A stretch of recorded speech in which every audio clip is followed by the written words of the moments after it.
le mangai na le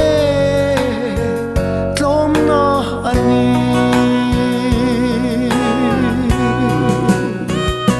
Khawvel mangai na zong zong te lalpa achua ani silo una enge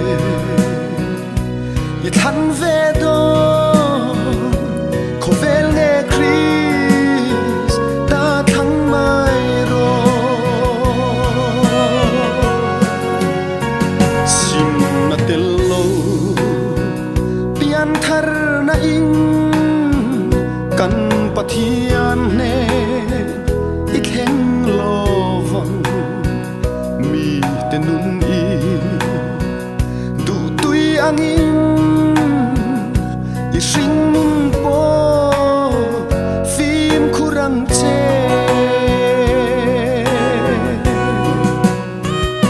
Khawvel mangai na zong zong te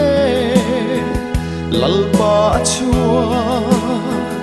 ani silo unau enge i thlan ve do Khawvel nge Krista thang mai ro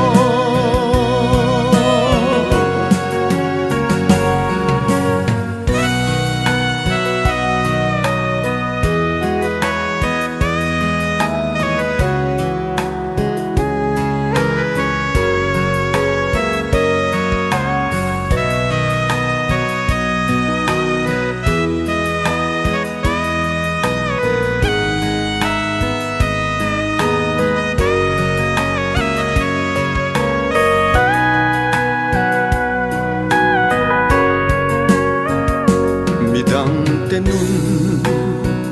te folovin nang ma le Krista in kara fellow omte siam thazela engkim mai lung oi to ang Khawvel mangai zong zong te lalpa achua ani silo unau enge i thlan ve do Khawvel nge Krista thang mai ro lalpan ti tu ape kapia lovin puang chuak zela mi tenun na ra chuak turin i thok zelang kan lalpa ta Khawvel mangai na zong zong te lalpa achua